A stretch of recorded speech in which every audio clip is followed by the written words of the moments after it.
You have reached the voicemail box of Kino.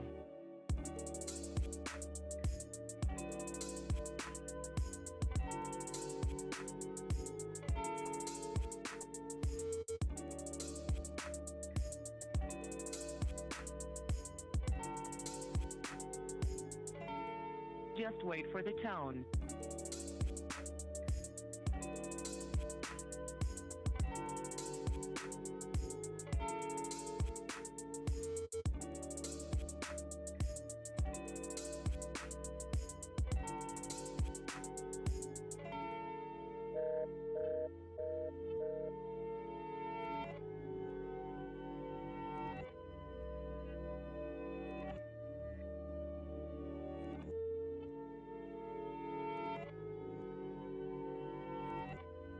The person you're trying to reach is not available right now.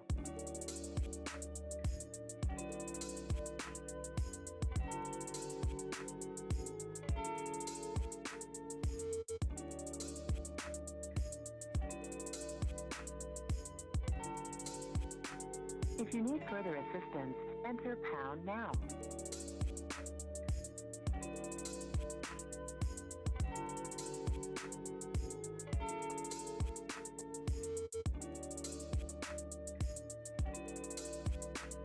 Please leave your name, number, and a message after the tone.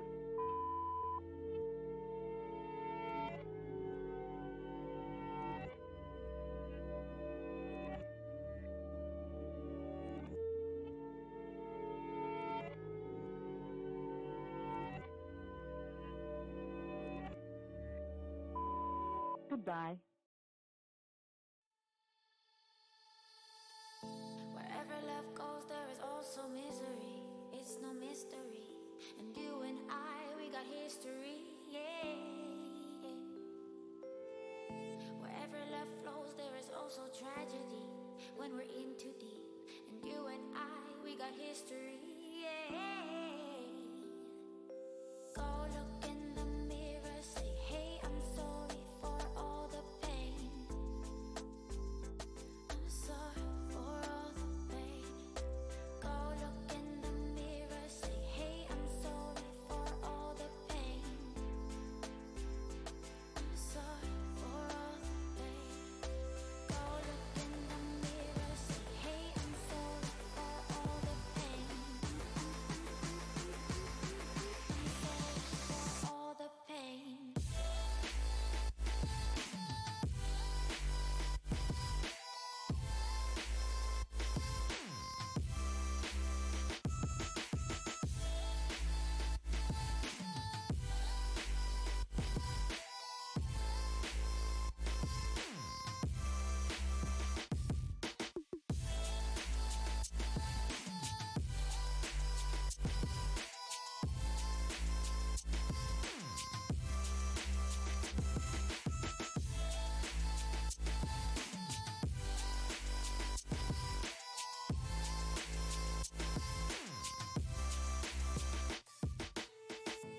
My love, it grows with the memories like a symphony. And you and I, we got history, yeah. And when you're alone, do you say my name or you say her name? Yeah. My love, it grows with the memories like a symphony. And you and I, we got history, yeah. Wherever love goes, there is also tragedy. When we're in too deep, and you and I, we got history, yeah.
Good morning. All right. Here we are. It's Wednesday. Ready to go. Ice maker's making ice. The birds are chirping. The sun is out. Wednesday is Wednesdaying, and we are finishing up lifespan development. Again, thank you again for joining me on the internet. That was supposed to be the cat cam that was displaying earlier, but the cat is currently on a much comfier bed right now, so maybe if she shows back up, we'll be able to see her. A few housekeeping things, and first off, I appreciate y'all giving me updates as far as issues you've had with PRP. That's helpful for me in terms of coordinating with them and trying to get them to get things situated and basically figure stuff out. So in particular, just to be more specific about that in terms of instruction, if you are having problems with a specific study, signing up for that, there should be a researcher listed along with their email. You can contact them directly, and basically they should be able to get back to you within the week or so. I'd give them a little bit more leeway, especially now early on, just because people are still adapting things.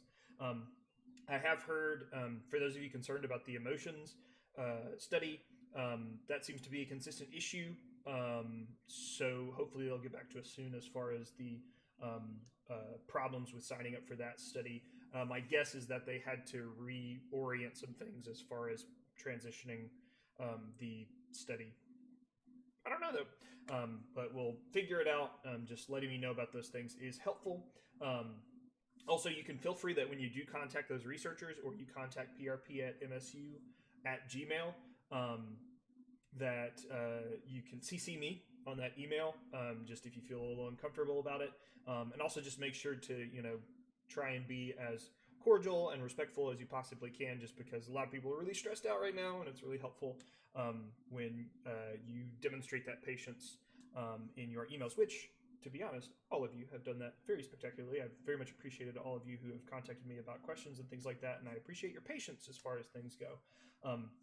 Also, in regard to exams, those makeup exams have been assigned and posted. If there are people in chat that need to make up that exam too, you're going to need to be able to access the Respondus browser. So just make sure that you are able to use that browser. If you have a problem using that browser, please make sure to email me so I can try and find out some sort of alternative for you to use. Also, a question, my email address, rdb192@msstate.edu. That is in chat now. So you can feel free to contact me there, and I'm slowly catching up on emails. Hopefully I'll be able to get back to it.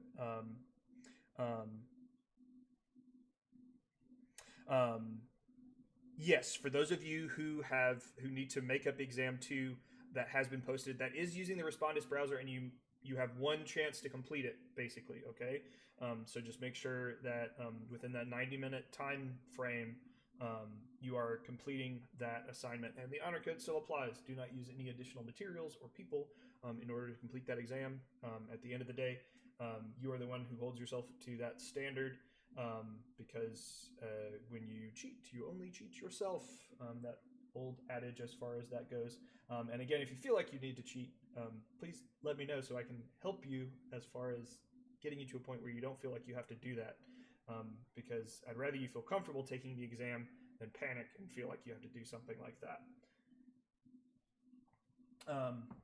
Okay, in regard to the attendance assignment for today, it's the first attendance assignment that is contingent upon watching the video, so I'm going to give the answer really early.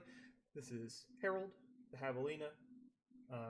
It is phonemically alliterative, although Harold starts with an H and javelina starts with a J. He's my little streaming buddy standing right here when my cat's not hanging out.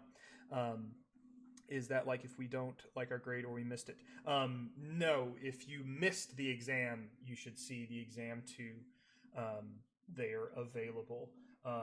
The exam grade that is currently posted, I think I still need to curve those up by 3 points, so there will be an additional 3 points added to that.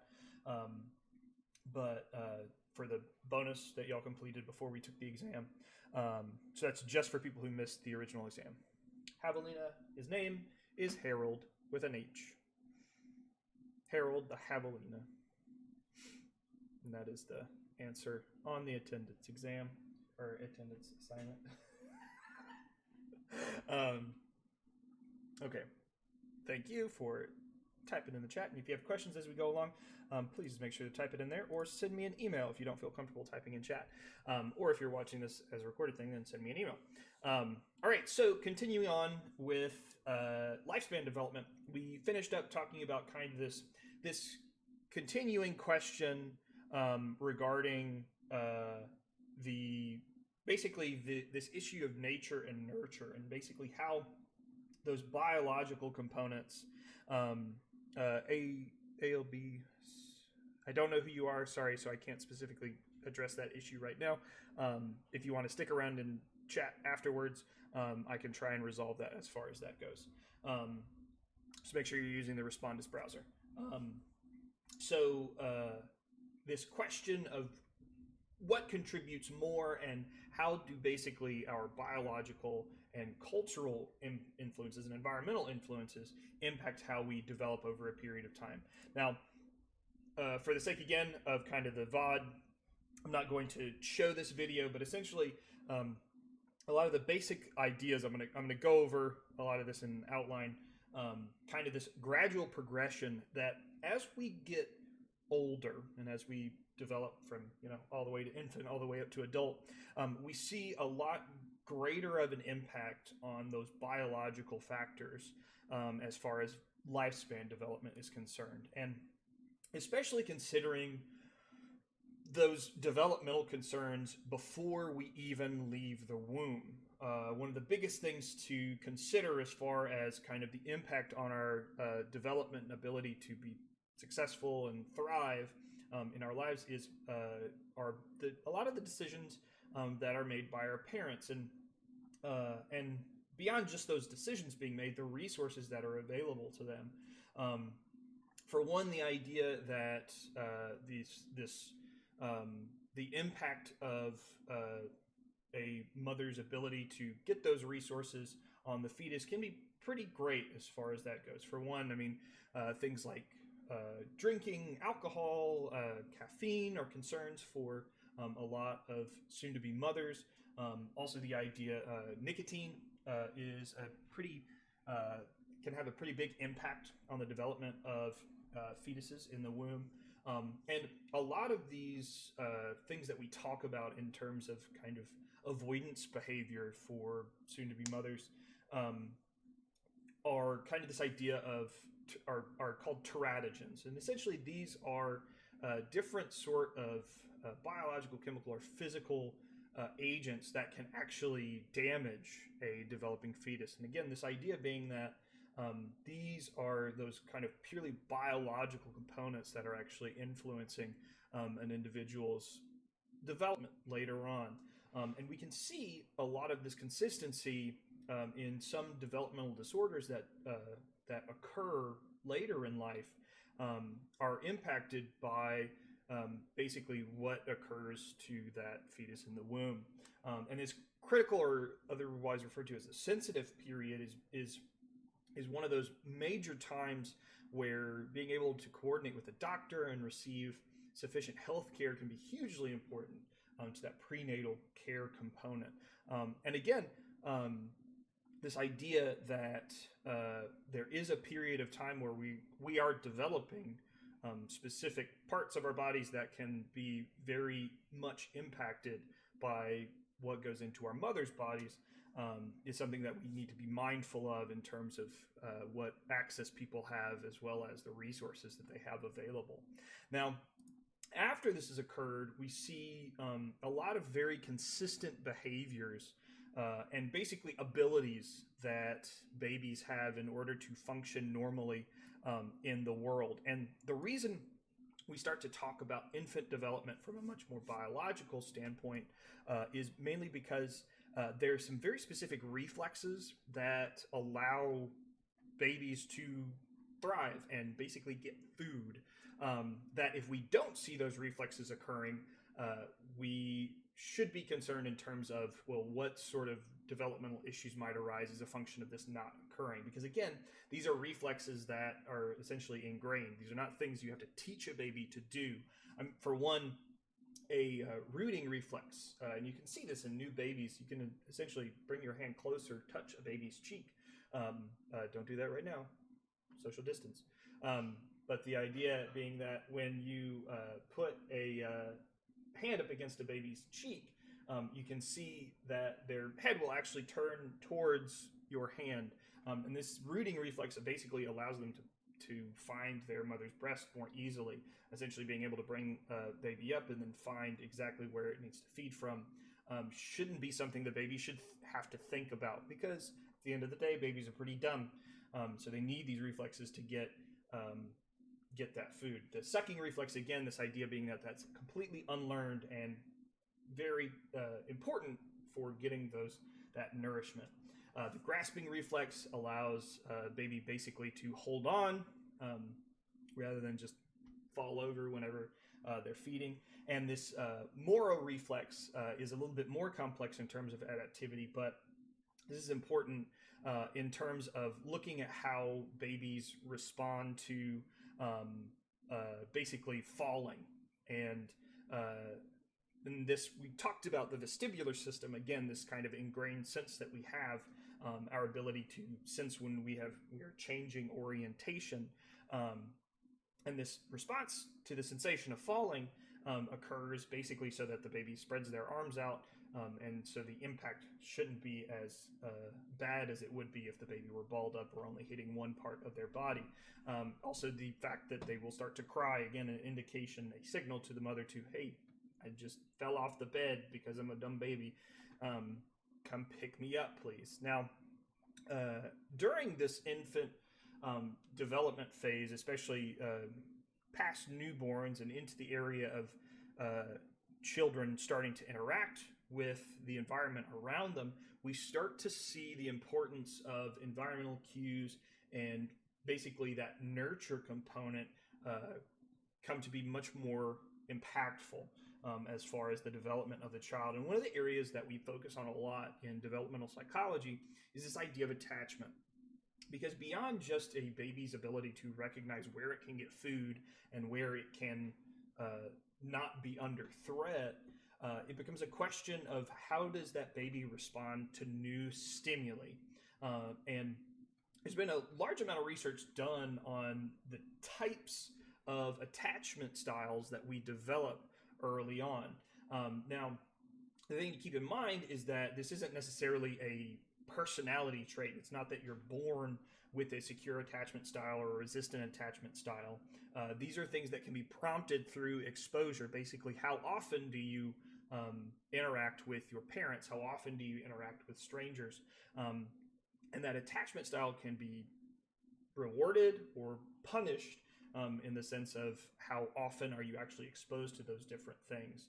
Now, for those main milestones in terms of development, we see 4 primary ways that children develop attachment styles. And these are secure, resistant, avoidant, and then disorganized. Now, for each one of these, we see some different behaviors emerge as a function of how they interact with new things and how they interact or respond to things they're used to changing. For one, a secure attachment style, this tends to prompt basically more adaptability in terms of changes or basically feelings of satisfaction that can occur. A child that's developed a secure attachment style can typically feel comfortable if their parent leaves them for a period of time and if they interact with a new person. Now, avoidant attachment styles, these tend towards basically a little less active attachment styles. And these, again, I want to emphasize the idea that oftentimes we look at these attachment styles as kind of fluctuating based on our experience. So a person who's developed an avoidant attachment style might be a bit more withdrawn or quiet and basically might not seek out that attention as often, so they might not respond to their parents leaving. But this might also prompt some amount of anxiety in new situations. So again, the idea being that the goal is to put someone in a position or put an infant in a position where they're responding or they've developed an attachment style that's more secure. An ambivalent attachment style basically is more of a sensation-seeking attachment style. This is a circumstance where a child might develop an attachment that is kind of inconsistent and focused more on changes in the environment as opposed to consistency. Again, we can see this attachment style manifest as more anxious behavior, maybe not being as focused, or asking a lot of questions and seeking out, basically questioning the world around them. And then disorganized attachment style, this is essentially a attachment style that develops as a function of massive inconsistency, often in whatever circumstance they're in. And this tends to result in behavior that is a bit more antisocial, basically not being able to establish those consistent relationships that most of us rely upon. We can also look at these attachment styles in terms of abandonment and proximity. So the idea of proximity being how much do you seek out either things that you know or people that you know, basically that sort of attention, and then anxiety, or basically if you remember back to Erikson's model, the idea of that distinction between trust and mistrust. How anxious does someone get about being abandoned or things changing, essentially? And again, we want to prompt an amount of we want to prompt an attachment style that's going to sit more in the secure area, basically high proximity seeking with low anxiety of abandonment, as opposed to an area in which there's high anxiety of abandonment and low proximity seeking, which would be disorganized. But again, the thing to keep in mind is that this isn't just some sort of character trait that arises and then is unchanging. It's a pretty fungible perspective in terms of it can change as a function of what we're exposed to in our environment and what sorts of relationships we basically and how they impact us. Now, in terms of actually developing these attachment styles, a lot of developmental researchers and family research scientists focus on how parents interact with their children. And the four primary ways that they look at this, or at least in terms of for the sake of this course, we focus on this idea of support and demands. For the case of basically developing that self-concept as well as attachment styles, the goal, or I guess the more ideal parenting style from a lot of theoretical perspectives, is this idea of authoritative parenting. And this perspective relies a lot on prompting children to develop a self-concept and some amount of autonomy. Again, if you think back to those models that we talked about with Erikson, this is the period of time at which children are more than likely developing some idea of their ability to do things. And so if they're given that supportive perspective, basically a parent accepting a child and being more child-centered in terms of them making decisions, that can be really beneficial. At the same time, the demands component to a lot of these parenting styles focuses on what sort of the world is asking us to do. And so a supportive yet demanding parent is going to basically support the decisions that a child makes, but then also ask questions and basically try to determine, well, what more can you do? Can you define yourself even better? And again, I'm talking in ambiguous ways because this happens in a myriad of different ways. A parent being very supportive of a child who's enthusiastic about doing an activity like a sport or a hobby, but also asking the child and basically demanding of them that they kind of explain and get better at this thing can be really beneficial from a developmental perspective. A unsupportive, so on this right side here, An unsupportive perspective is one that's a bit more parent-centered. Basically, this is a perspective that a parent might take that basically it's my way or the highway. And this can result, even though there's a high demand component to this, this can result in authoritarian parenting. And this is essentially the parent, again, who says my way or the highway. And this can result a lot in some stunted growth in terms of a child and person developing a self-concept. And we see this a lot in circumstances where parents essentially have a specific idea of who they want their child to be. So rather than allowing that child to develop some sense of self-concept based on their interactions, this can really impede their ability to develop that sense of self-concept again. We'll talk more about self-concept when we get into personality as well as social psychology. Now, we can go on the opposite end, and we can take a completely supportive parent that in some cases is undemanding. So essentially allowing children to kind of figure things out as they go, but also not really prompting them towards any sort of depth. Now, this a lot of different perspectives exist. Again, that's my major caveat as far as this goes. Just because these are green and these are red doesn't necessarily mean that they are always correct or incorrect. The idea, again, is that these are very contextual sort of perspectives. And so oftentimes you'll see developmental psychologists that have kind of a general idea of a lot of these theories, but will focus more on kind of the individual experiences.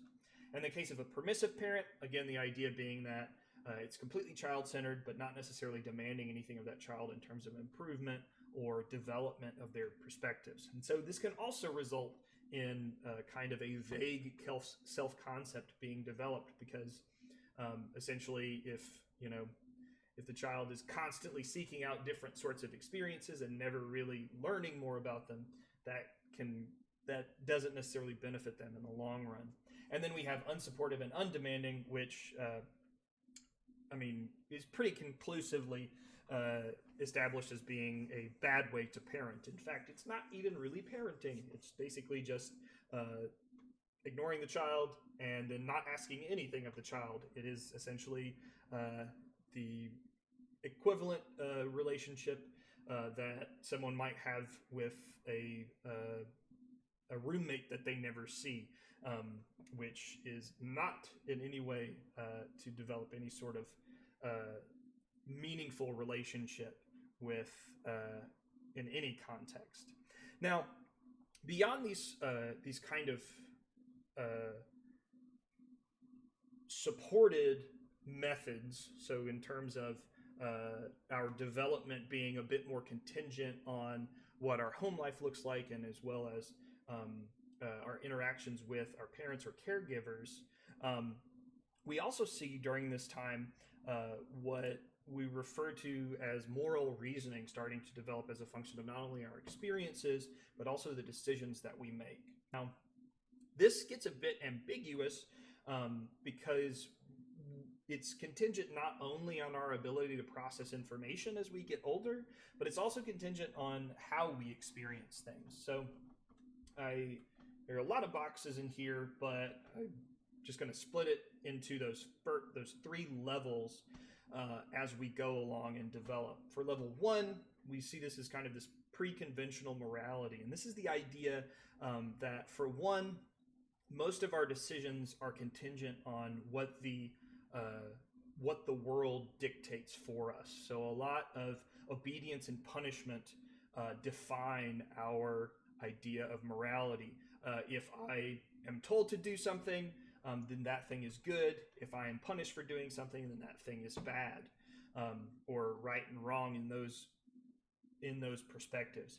This is also a circumstance, or at least in terms of pre-conventional morality, where we rely a lot more on our own individual interest. Essentially, our ability to reason morally is contingent on our own perspective. So rather than thinking about how other people might feel, we tend to make decisions based on what we think is right or wrong entirely. Now, level 1, again, these levels aren't necessarily gated in terms of development. As we get older, we get a little bit better at taking other people's perspectives, which is when we move more into this idea of conventional morality, which is a bit more reliant on interpersonal interactions. The idea being that we rely not only on our own self-interest, but also understanding what other people think of us. So rather than just obeying things because we're told that they're correct, or obeying things because we're punished for doing other things, we tend to start to think about other people's opinions. And this is where a lot of taboos and social structures start to arise, and basically we start to recognize those things.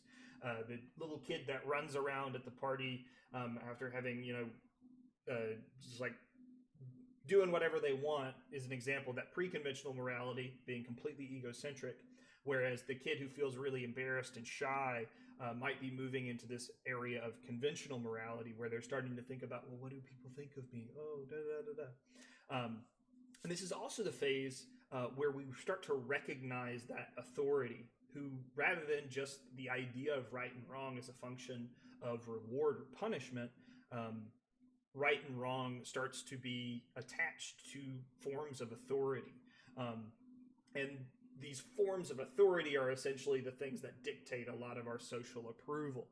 Now, a really interesting thing as far as conventional morality is concerned is that we tend to make a lot of decisions for a long period of time in our life based on this conventional morality. Basically, we do things because people told us it was right, or we don't do things because people told us it was wrong. Kind of the overall goal of, or one reason why you probably had to take a philosophy class while you've been in college, is to basically move to that level 3, that post-conventional morality, where beyond just seeking the approval of others, we start to understand where that approval comes from, the idea of a social contract. So the meaning behind these kind of consistent social behaviors that we enact. And this also is more reliant on beyond just that interpersonal relationship. So just understanding what people think of me. It's me understanding how other people feel. And this is one reason why this level 3, this post-conventional morality, in terms of a developmental perspective, doesn't tend to happen, or like literally can't happen really early on in our lives, because we are completely egocentric. But as we move from puberty upward, we start to understand, and we start to try to basically walk in other people's shoes. And this is the period of time, the goal in some circumstances is to get to this stage 6, which is basically the part of post-conventional morality where we start to understand kind of this overlying moral principle, the kind of general why of why we do things. This is when we start to firm up some of our opinions with some amount of evidence, or those opinions are contingent more on kind of a moral framework, rather than just the idea of, well, that thing is right or that thing is wrong. Here's the why of why those things are right or wrong. Now, for a little bit more detail about these levels, I'm going to post the video on monkeys and morality, which is a really fascinating, it does a really good job of summarizing a lot of the attachment styles. But just to kind of focus on this for just a moment, there's one example in terms of kind of these attachment styles and how important they are for not just humans, but also primates. And the example is the basically monkeys that were raised in a more comforting environment versus a more uncomfortable environment were shown to be drastically different in terms of how they developed, mainly because of how those attachment styles were prompted. And again, this is a demonstration of how important it is to be considerate of the resources that people have early on, because oftentimes if people were exposed to different circumstances or were under more stress early on in life, this can actually impede a person's ability to kind of fulfill that self-concept. Now, just to kind of go over the specifics as far as development is concerned, and this is the more physical perspective, we can pretty easily see where children are at in terms of their development, mainly because of for one, the rapidity with which this development happens. The distance between a 6-month-old and a 7-month-old is, or at least the difference between a 6-month-old and a 7-month-old is considerably wider than the difference between a 24-year-old and a 26-year-old. And again, this is because this is the period of time where we're growing the most. So we can look at early on this physical development happening. A child's ability to kick a ball or walk is pretty important in terms of early on. Their ability to interact with other children is something that a lot of developmental psychologists will watch. Their ability to use language, so they don't necessarily have to write long sentences or even write to some degree, but they should be able to understand what words mean, to the degree that if I say Harold, the baby looks at the pig, or I say pig, maybe in the case of a 2-year-old. And then also kind of this cognitive processing component, where their ability to actually start to sort things becomes really important. And that difference between 2 and 3, that jumps fairly drastically. The idea being that there is more coordination within the body between arms and legs in terms of climbing, and individuals' ability to actually understand turn taking and sharing is pretty important for that sort of social development component. A child's ability to start to use pronouns and understand sort of these little quirks of language should start to develop around the age of 3. And also a child's ability to imagine things and to think more abstractly is pretty important. And then by age 4, even more coordination is occurring within the hands. We have fine motor movement is happening and should be occurring, or unless there's some sort of developmental problem. The idea being that a child will start to develop a sense of self-concept, what they like, what they don't like. A child's ability to memorize things, basically use language in a consistent fashion, should start to occur by the age of 4. And then being able to start to write and understand how to write is kind of the coordination between this physical as well as linguistic components of development. And then by age of 5, we have basically the point at which we see language is developed to the point that a child should be able to use full sentences. They should be able to distinguish real from pretend. Basically, at the age of 5, this wonderful moment happens where children start to understand what lying means. Being able to tell a story that they know is false is a pretty important skill to develop for a lot of kids. And then by the age of 5, a child understanding that other people have thoughts and the fact that other people have experiences should start to happen around that age. But again, the speed at which individuals develop can be flexible. So it's not that you turn 5 and all of these things instantly happen, or that if you gain these abilities beforehand, that again is that kind of that component that's contingent on our experience influencing the speed at which we develop. That kind of Vygotsky perspective that if we are trained in the proper way, we can speed up that development to a degree. Now, from the ages of 6 to 11, we see a little less detail happening in developmental psychology. And again, this is mainly because of for one, the importance of understanding those developmental milestones from the age of 1 to 5, essentially the idea being that if we don't catch those earlier on, then they can cause some big problems later. But from the age of 6 to 11, this is a period of time where children are starting to think about associations or temporal associations. Their ability to remember things that happened to them previously starts to become more important.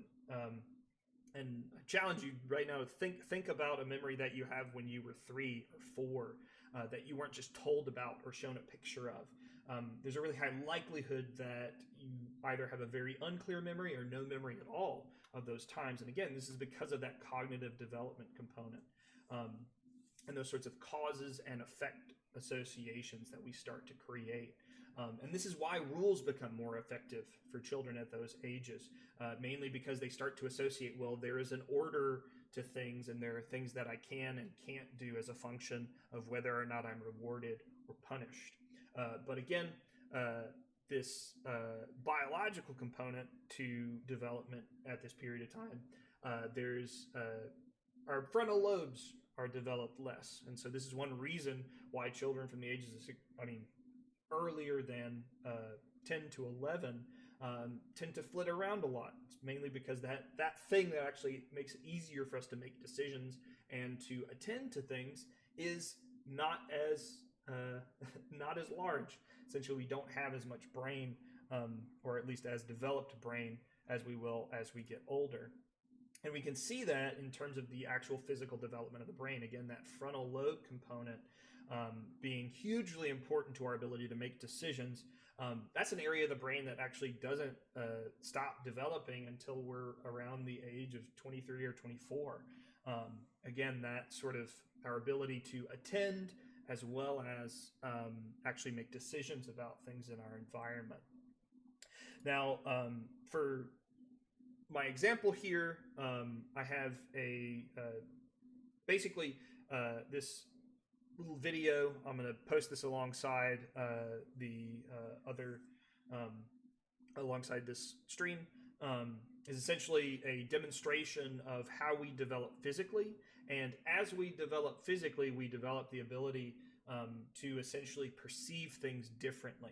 And the big takeaway from this video is that as we learn to crawl, we basically see things differently because we have more access to things. As we learn to walk, we start to see things differently because we have the ability to walk. As we develop our ability to use our hands, and the example in this video is what's referred to as the visual cliff. And this is essentially the period of time at which babies start to learn whether or not a distance is too far or just far enough for them to climb over something.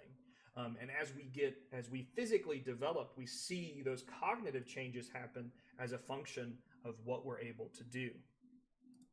Now, during adolescence, so beyond that 6 to 11 year span, we start to see changes occur that are much more sociocultural and are much more referential to basically the environment around us and what other people think. Hypothetical situations become hugely important, basically being able to not only imagine things, but imagine things to solve problems becomes that much more important for us developmentally. Also, our ability to question authority. This is why middle schoolers can be so frustrating for people, because it's at that 11, 12, 13, 14 year range that we are literally developing the ability to start to question, well, why is it that I'm rewarded for this but punished for this? And as we sort of develop that self-concept, we start to question basically the structure of the environment, the physical world around us, as well as societal things. And our ability to empathize increases as well. This is essentially, again, that component to the more social interaction we have, the easier or the better we get at understanding what other people think. Now, as adolescents work on their identities, though, we start to model other individuals. And this is why, in terms of that sort of nature-nurture transition, at different periods in our lives, one can impact us more. In this case, nurture is really impactful in terms of the social attachments that we create. Basically, our understanding of what a friend is, and beyond just what a friend is, what a caring friend is, what a bad friend is. All of these different sorts of definitions that we start to develop, they start to form during this period of adolescence, after that age of 11. And this is so important to understand, because these are things that can impact us throughout the rest of our lives. The sorts of people that you meet and interact with early on in your life can influence how you develop when you get up to 18, 19, 20, and basically can, in some cases, facilitate your ability to function socially, and in other cases, impede it. Now, moving past those times, we start to stretch out developmentally. And what I mean by stretch out developmentally, I mean that it's a lot harder to set more discrete milestones once we get into emergent adulthood, basically that period after adolescence, 17, 18, 19, 20.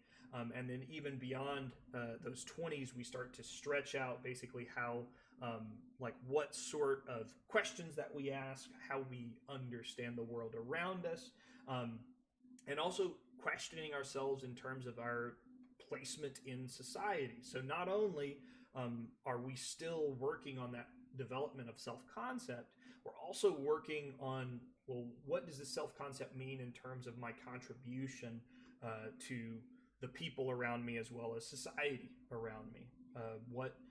What sort of romantic relationships are important to me? What sort of friendly relationships are important to me? And how do those things not only contribute to my self-concept, but contribute to my ability to actually impact the world around me? In terms of physical development and young adulthood, we see again that physical development in terms of kind of our peak muscle strength, basically our ability to function in the world, is kind of at its maximum between our 20s and our 40s. And this is also a period of time where we do better having kids.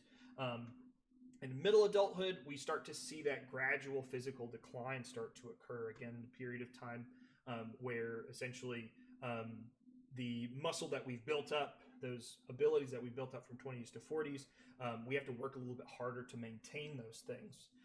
And then going into late adulthood, we start to see, so 60s plus, we start to see a bit more cognitive decline as opposed to that physical decline.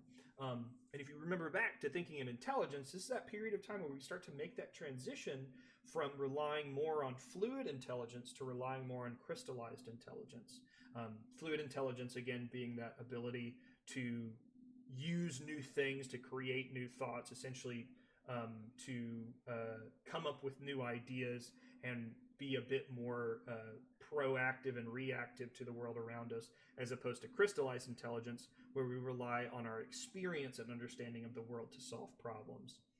Again, this sort of gradual cognitive decline is a function of us, can be a function of us to a degree relying more on basically things that we've already done, as opposed to thinking of new ways to solve problems.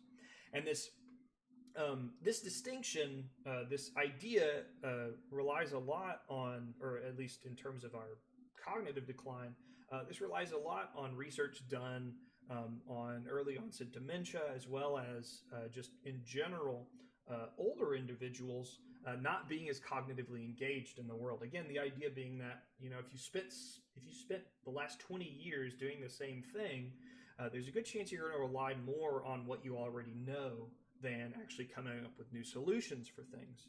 And the goal of a lot of this developmental research, at least in later adults, is to figure out what sorts of new problems we can use to basically keep that muscle engaged. So that previous example, that kind of physical decline that can start to happen between the 40s and 60s, we can diminish that through activity. We can diminish that through keeping engaged, keeping physically fit. The same goes for our cognitive fitness. If we can continue to remain engaged, as well as try to solve new problems as we get older, we can actually impact that cognitive decline. Psychosocial development is still just as important in terms of how we change our interpersonal relationships. We tend to focus a bit more on stability, though, in terms of our social interactions, and our ability to actually find other people who are relatable at those times can be hugely beneficial, not only to our happiness, but as a function of our happiness, our health. And this sort of stability becomes important because basically it means that we don't have to constantly reaffirm what our self-concept is. Because again, we've spent an amount of time establishing those things, and so being able to be reaffirmed and reinvigorated becomes that much more important as we get older. Now, as we go along, we finally get to the end. So this idea of death becomes important in terms of development, mainly because of the question of, well, as we get to those final years of our life, we start to wonder, what did we accomplish beforehand? And this can be it is a pretty huge bummer. But the idea behind studying the 5 stages of grief is to basically prompt our questioning of, again, kind of summarizing our lives and determining what sorts of impacts that we made. And a researcher who studied a lot in terms of satisfaction and basically how we deal with the sort of end of our lives was Elisabeth Kubler-Ross, and she proposes 5 stages of grief, which basically focus on typically later on in life massive changes that might occur. So this isn't just us approaching our own death. This is oftentimes associated with a thing that is inevitably going to happen to us, the loss of friends, the loss of family, and things like that. And she found a lot of consistency in how we deal with these things. Because I do such a horrible job of talking about bummers like this, I'm going to let Robot Chicken do it for me, which will probably get this tagged, but whatever. Uh-oh. It's no big deal. It's probably not even quicksand. I'm gonna have a good laugh about this tonight with the guys.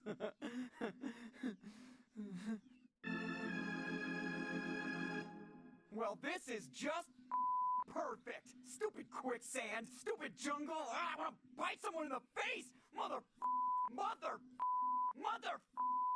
Ah, that stupid jungle. Are you there, God? It's me, Giraffe.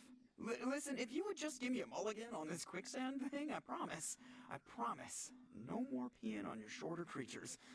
But you get a deal?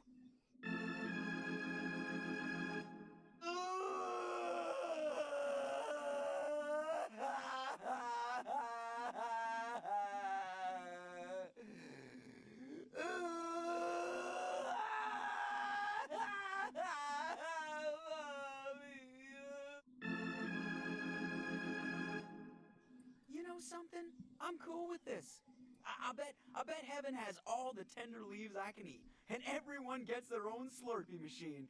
Yeah, take me, sweet death. I await your loving embrace. What? I think I hit the bottom.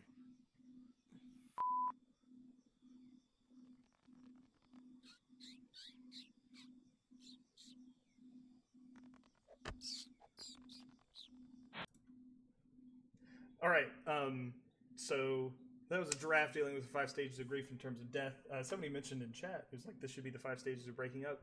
In fact, you can use a lot of these models in terms of approaching the idea of massive change in our lives. So again, this idea that we approach huge changes, oftentimes they're really difficult. And this is a Elisabeth Kubler-Ross, in terms of looking at a lot of these theories, use this to look at how we approach it. And her goal, at least in terms of talking about this, was, eventually to get to the idea of acceptance. So rather than sticking with one of these stages, her goal was to basically counsel people through each one of them, and rather than getting stuck in one or the other. Just keep that in mind in terms of kind of your own mental health and finding the humor in things. That is the end of the Lifespan Development Lecture. I hope everyone is staying healthy and happy. I'm going to stick around in chat for 10 minutes or so for those of you who have questions. I know that somebody had an issue with exam 2, so I'm going to try and address that. You feel free to post those questions here. And also keep in mind that the Javelina's name is Harold. And I hope everyone has a great Wednesday. I'll be back for stream on Monday. And you can look for the VOD of this stream. I'll have that posted sometime later today. Make sure to do the attendance activity. Stay happy, stay as healthy, and have a great rest of your Wednesday.